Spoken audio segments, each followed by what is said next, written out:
나 혼자 끝내는 독학 러시아어 첫걸음 13번째 수업 День 13. Мы любим друг друга. 우리는 서로를 사랑합니다. 시작해 보겠습니다. 첫 번째 핵심 문장 먼저 살펴볼게요.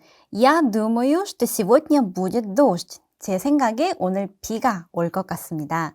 이번 시간에는 복문 만드는 법에 대해서 배워볼 건데요.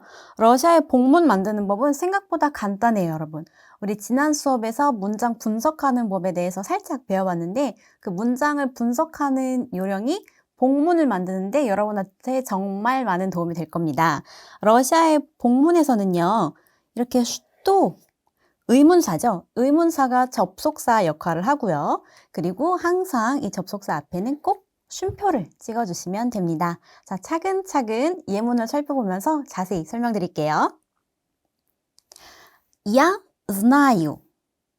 Я знаю. 저는 압니다. Он читает книгу. 그가 책을 읽고 있습니다. 자, 이 두 문장을 한번 합쳐볼게요. 이 두 문장을 합치면은 생각보다 다양한 문장들이 나올 수가 있거든요. 우선 분석을 먼저 해보겠습니다. Я знаю. 저는 압니다. 압니다 뒤에는 어떤 의문사가 올 수 있을까요? что. 무엇을 압니까? 가 올 수 있겠고요. Он читает книгу. 그가 읽고 있습니다. что. 무엇을? книгу. 책을 읽고 있습니다. 그래서 이 두 문장을 한 문장으로 합치게 되면요. Я знаю, что он читает. 저는 그가 무엇을 읽는지 압니다. 여기에서 의문사 shto는요, 여러분, 요 shto를 의미해요. 그가 읽는다, 무엇을 라고 질문을 했을 때 이 무엇을이 곧 여기 이 두 작은 문장을 이어주는 접속사 역할을 하게 되는 겁니다.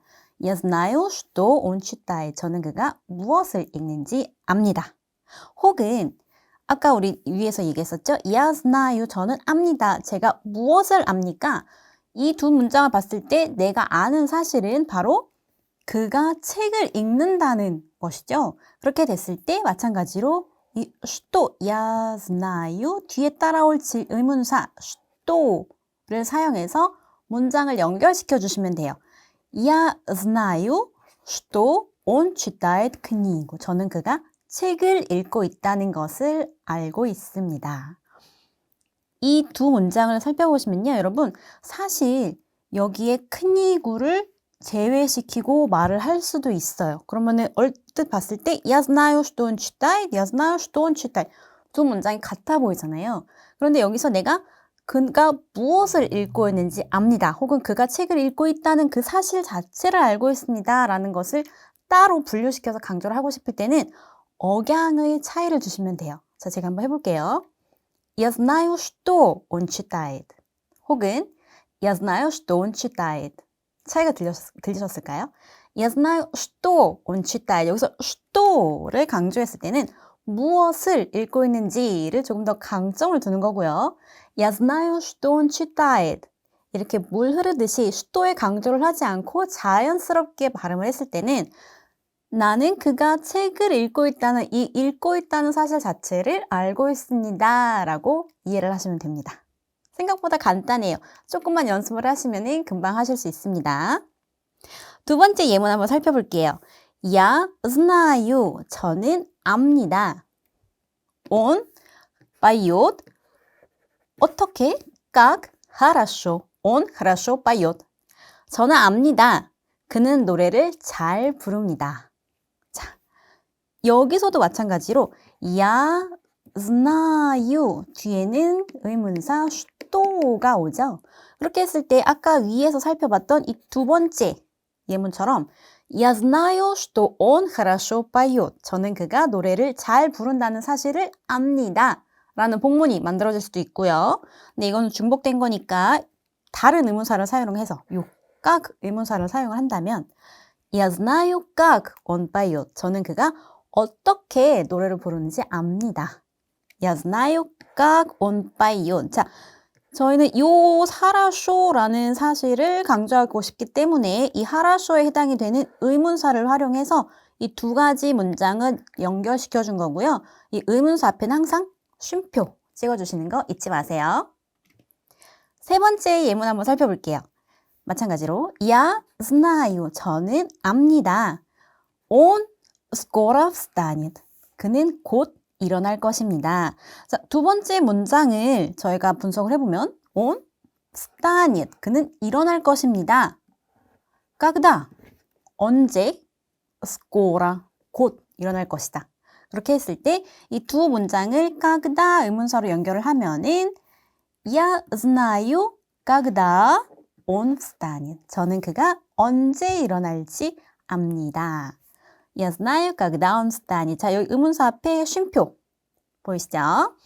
혹은 앞에서 얘기했던 것처럼 이 두 문장, 이 두 가지 문장의 팩트 자체를 연결을 시키려면 마찬가지로 Я знаю, что 내가 무엇을 합니까? Я знаю, что он скоро встанет. 이렇게 말씀을 하셔도 돼요. 두 번째 예문. Он пел. 그는 노래했습니다. Я лежал на кровати. 저는 침대에 누워 있었습니다. 제가 침대에 누워 있을 때 그는 노래를 했습니다. 자, он пел. 그렇다면 어떤 질문이 와야 될까요? когда? 언제? 그가 언제 노래를 불렀는데 이 의문사를 사용을 해서 두 문장을 연결시켜 주시면 됩니다. 자, 해볼게요. Он пел, 쉼표, когда я лежал на кровати. 제가 침대에 누워 있을 때 그는 노래했습니다.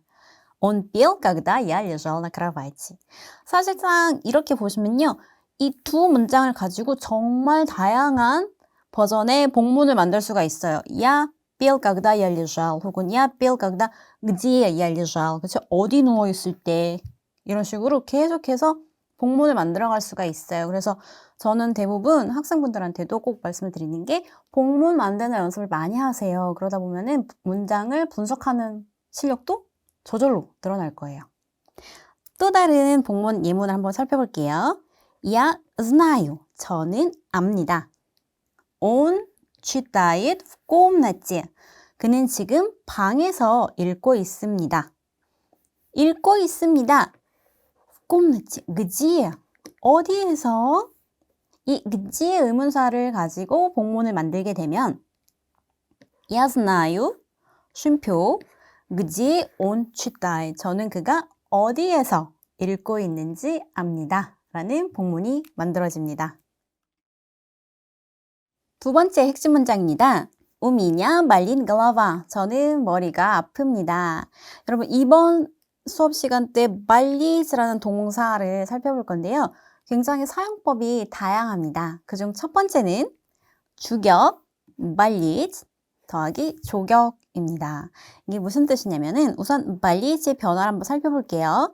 Я болею, ты болеешь, он, она болеет, мы болеем, вы болеете, они болеют. 이런 변화로 사용이 됩니다. 우선 여기에서 특징은 아픈 사람은 주격이 되고요. 뒤에 이 아픈 사람의 성과 수에 맞춰서 이렇게 변화를 해주시면 되고요. 그리고 그 뒤에 따라오는 병명은 조격으로 변화해서 사용을 해주시면 됩니다. 조격 의문사가 뭐였죠? 끼임, 취임. 다섯 번째 격이었죠? 끼임, 취임으로 변화를 해주시면 돼요. 자, 예문을 먼저 한번 살펴볼게요. Ольги нет в школе, потому что она болеет. 올가는 아프기 때문에 여기 потому что 있죠. 앞에 쉼표 있고요. она болеет. 그녀가 아픕니다. 두 번째 문장 살펴볼게요. Она долго болела ангиной. 그녀는 후두염을 오래 앓았습니다. 번역을 하면은 아팠습니다, 앓았습니다. 이렇게 변화를 합니다. 자, 여기서 안기나 후두염의 원형은요. 안기나입니다. 안기나.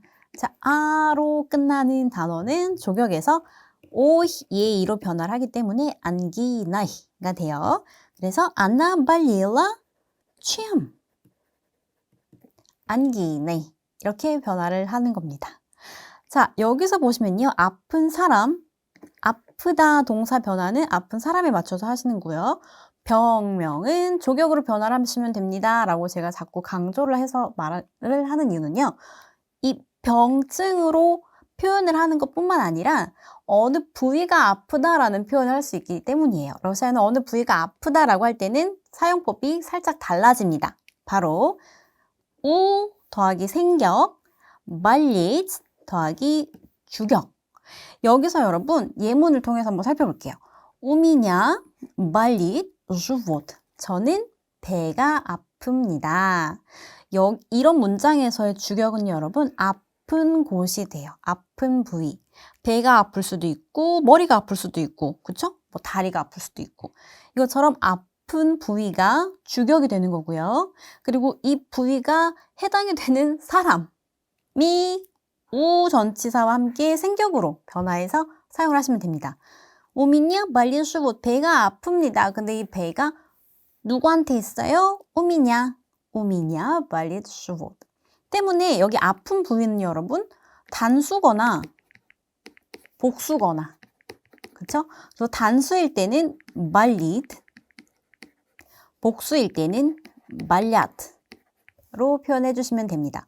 아까 위에서는 우리 말리에유, 말리에이시, 말리에이엣 이것처럼 6가지 변화가 있었다면은 어느 부위가 아플 때는 딱 이 2가지 버전으로만 사용을 해주시면 돼요. 두 번째 예문 한번 살펴볼게요. Он ужасно поет. У меня голова заболела. 그는 노래를 끔찍하게 못 부릅니다. 머리가 아프기 시작했습니다. 자, 여러분 여기서는 언뜻 봤을 때는 새로운 문장이 나온 것 같아요. 그쵸? 원형으로는 заболет가 됩니다. 우리가 위에서 말했던 말리지와 заболет의 차이는 앞에 접두사가 있다는 거거든요. 그러면 이것은 완료, 불완료 동사입니다. 진행형 그리고 완료형이 되는데요. 우리가 아까 말릿, 말랴, 단수, 복수 이것은 현재 시제고요. 여러분 과거 시제에서는 온, 아나, 아노, 아니 규칙적으로 우리가 과거 시제에서 배웠던 것처럼 규칙적으로 변화를 해주시면 됩니다. 온, 말릴, 아나, 말릴라, 아노, 말릴로, 아니, 말릴리 이것처럼 평범하게 변화를 해주시면 돼요. 현재에서만 단수에서 말릿, 복수에서 말랴, 과거 시제에서는 똑같이 규칙적으로 변화를 해주시면 됩니다. 세 번째 핵심 문장 살펴보겠습니다. Менеджер должен много работать. 매니저는 일을 많이 해야 합니다. 여기서 배워볼 단어는 должен, 해야 한다 입니다. 자, 여러분 여기 보시면은 제가 여러 가지 버전을 적어놨어요. должен, должна, должно, должны. 이제 감이 오시죠, 여러분? 아, 이거는 또 성과 수에 맞춰서 변화를 해야 되는구나. 이 행동의 주체가 곧 주격이고 이 주격에 따라서 должен의 어미가 이렇게 변화를 합니다. Он должен, она должна, оно должно, они должны. 이 должen이라는 단어는요, 여러분 뒤에 быть 라는 동사와 함께 사용을 하되 우리 지난 수업 시간 때도 이야기를 했었죠. быть 동사에는 현재 시제가 없습니다. 과거형 기억나시죠? был, была, было, были. 그리고 미래형에서는 but가 현재 시제 변화처럼 я буду, ты будешь, он будет, 뭐 они будут 이런 식으로 변화를 하시고 должен 그리고 뒤에 해야 하는 행동은 동사 원형으로 사용을 해주시면 돼요. 자, 예문을 한번 살펴볼게요. Она должна сегодня закончить проект. 그녀는 오늘 프로젝트를 끝내야 합니다. 자, Она должна, она 주격이 그녀이기 때문에 Она должна, 아로 끝이 나고요. сегодня, 오늘이에요. 즉 현재 시제가 되겠죠. 때문에 быть 동사 없고요. закончить проект, 뒤에 그녀가 해야 하는 행동은 이렇게 원형으로 사용을 해주시면 됩니다. 두 번째 예문 살펴볼게요. Мы должны были играть в спектакле. 우리는 연극에서 연기를 해야 했습니다. 자, 과거예요. 그쵸? 때문에 byli가 따라옵니다. 여기가 왜 byli일까요? 왜냐하면 мы, 우리들, 복수예요. 우리들이기 때문에 должны были играть в спектакле. 뒤에 해야 하는 행동은 마찬가지로 원형입니다. должно быть. 자, 아까 제가 위에서는 beit라는 현재 시제에서 존재하지 않습니다 라고 말씀을 드렸는데 여기는 갑자기 должно beit가 따라왔어요. 그쵸? 이건 영어에서 must be 혹은 probably랑 사용법이 비슷합니다, 여러분. 예를 들어서 말하는 사람이 어떤 것을 추측을 하거나 예상을 할 때 이런 표현이 사용이 됩니다. 주어가 있고요. 그 뒤에 должно быть, 그리고 그 뒤에 동사가 따라와요. должно быть 이렇게 must be 혹은 probably 아마도 이렇게 표현을 할 때는 앞, 뒤로 이렇게 쉼표를 찍어주시면 돼요. 자, 예문을 한번 살펴볼게요. Он должно быть забыл позвонить мне. 아마 그는 나한테 전화하는 걸 잊었을 거야. 아마. 그쵸? должно быть. 앞뒤로 쉼표 찍혀 있고요. on, забыл. 그리고 바로 그 뒤에 동사가 따라옵니다. забыл позвонить. 전화한 것을 잊었습니다. 이 должно быть 는요, 여러분. 성과 수와 상관없습니다. 변화하지 않아요. 그냥 이 형태 그대로 사용을 하시면 됩니다. 두 번째 거 한번 살펴볼게요. 이 должно быть 는 주어와 동사 가운데 이렇게 쉼표로 마킹을 해서 가운데 있을 수도 있지만 이 должно быть 라는 단어로 문장을 시작하셔도 됩니다. 하지만 쉼표는 꼭 따라와요. 자, 문장이 должно быть 를 시작하기 때문에 쉼표는 뒤에다가만 이렇게 찍어주시면 되고요. 바로 그 뒤에 주어, 동사 연거퍼서 따라오면 됩니다. 예를 들어서 должно быть переводчик ушел домой. 아마 통역사는 집에 갔을 거야. 자, должно быть 쉼표 переводчик ушел домой. 통역사가 집에 갔을 것이다. 자, 마찬가지로 주어와 아무 상관없습니다. 변화하지 않아요. 있는 그대로 должно быть 로 사용을 해주시면 됩니다. 네 번째 핵심 문장 살펴보겠습니다. Мы всегда помогаем друг другу. 우리는 늘 서로를 도와줍니다.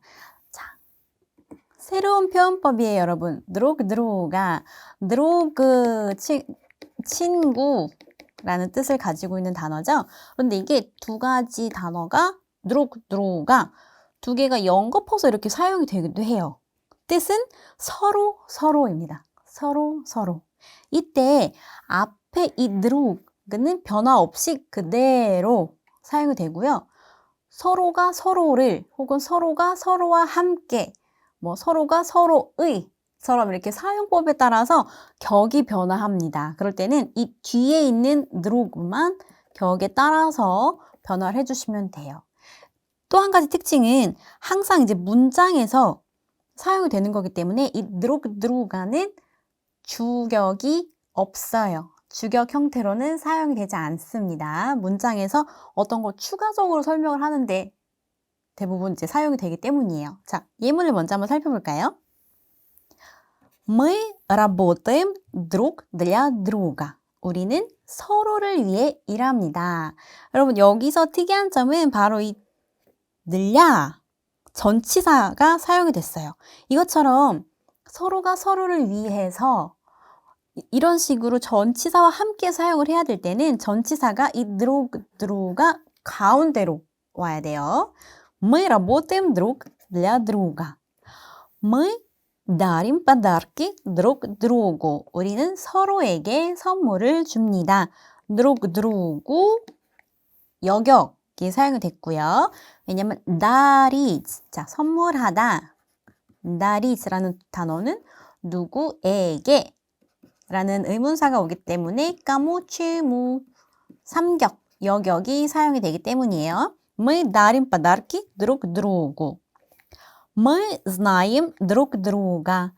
우리는 서로를 압니다. 여기서도 서로를 압니다 라고 표현을 했을 때는 사람이겠죠? 때문에 druga 이렇게 대격해서 아 형태로 변화를 합니다. 아 어미를 갖게 돼요. 남성 단어 друg가. 다음 예문. Мы гордимся друг другом. 우리는 서로를 자랑스러워합니다. гордиться 자랑스러워 하다 라는 동사는요. 뒤에 의문이 кем, чем 조격이 따라옵니다. 때문에 друг другом 이렇게 조격으로 사용이 된 거고요. Мы думаем друг о друге. 우리는 서로에 대해 생각합니다. 누군가에 대해, 무엇에 대해 라고 할 때는 전치사 오가 함께 사용된다는 거 기억하시죠? 아꼼, 아좀. 자, 전치격이었어요. 전치격. 때문에 이 전치사 오는 여기 누룩누룩의 가운데로 와서 мы думаем друг о друге 형태가 되는 것입니다. 자, 회화 한번 살펴보겠습니다. Марина, почему тебя не было вчера в университете? Я болела. Какой ужас! Что случилось? У меня очень сильно болела голова. Я думаю, что ты должна ложиться спать рано. Я тоже так думаю.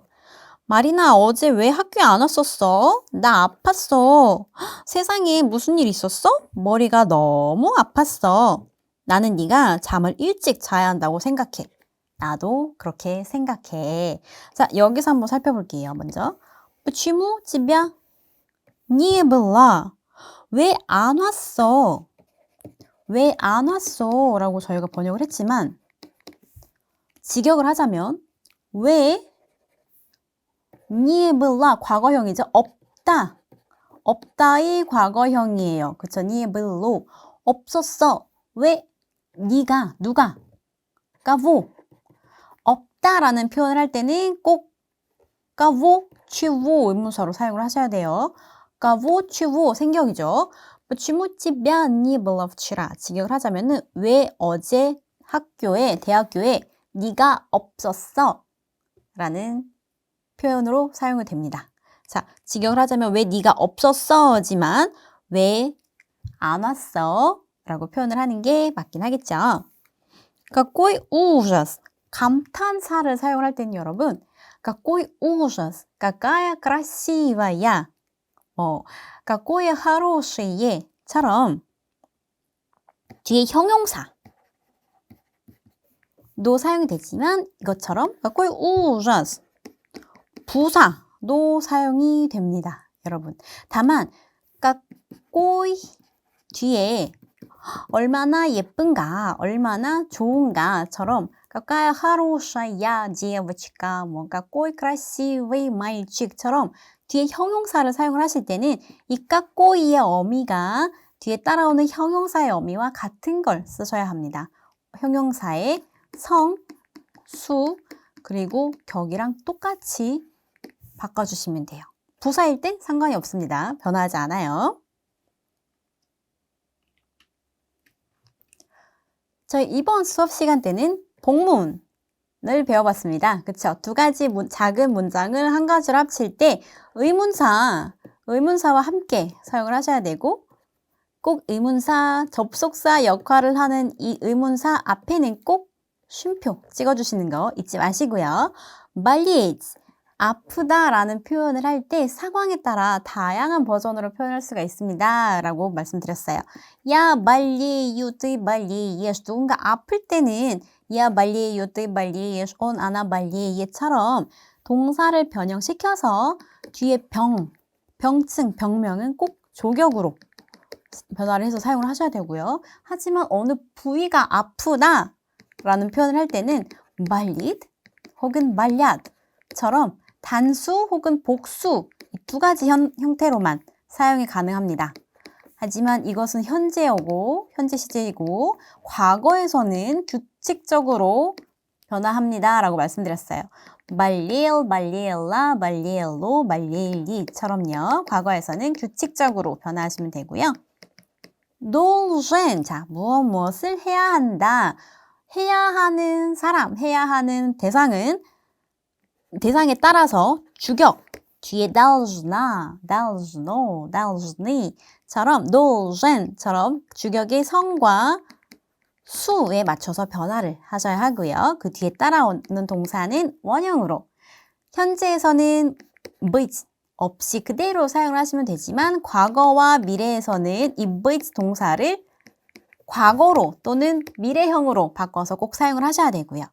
그거 말고도 아마도 분명히 라는 의미로 사용을 하실 때는 이 должно быть 변화하지 않고 그대로 должно bit로 사용하시되 꼭 앞뒤로 쉼표 찍어야 합니다. 라고도 말씀을 드렸습니다. 그리고 새로운 표현법 배웠죠? 드로가 서로가 서로를 위해서처럼 문장의 이제 의미에 따라서 격을 맞춰서 이 뒤에 있는 드로그만 격을 변화를 시켜주시면 되고요. 혹시 전치사와 함께 사용을 해야 될 때는 이 가운데에 전치사를 넣어서 사용을 해주시면 됩니다. 자, 여러분 이렇게 13번째 수업을 끝마쳐 봤는데요. 새로운 표현들에 대해서 많이 배워봤습니다. 여러분 꼭 끝까지 끈기 있게 연습해 보시길 바라고요. 오늘도 고생 많으셨습니다. 저희는 다음 수업 때 만나볼게요. 스파이시바.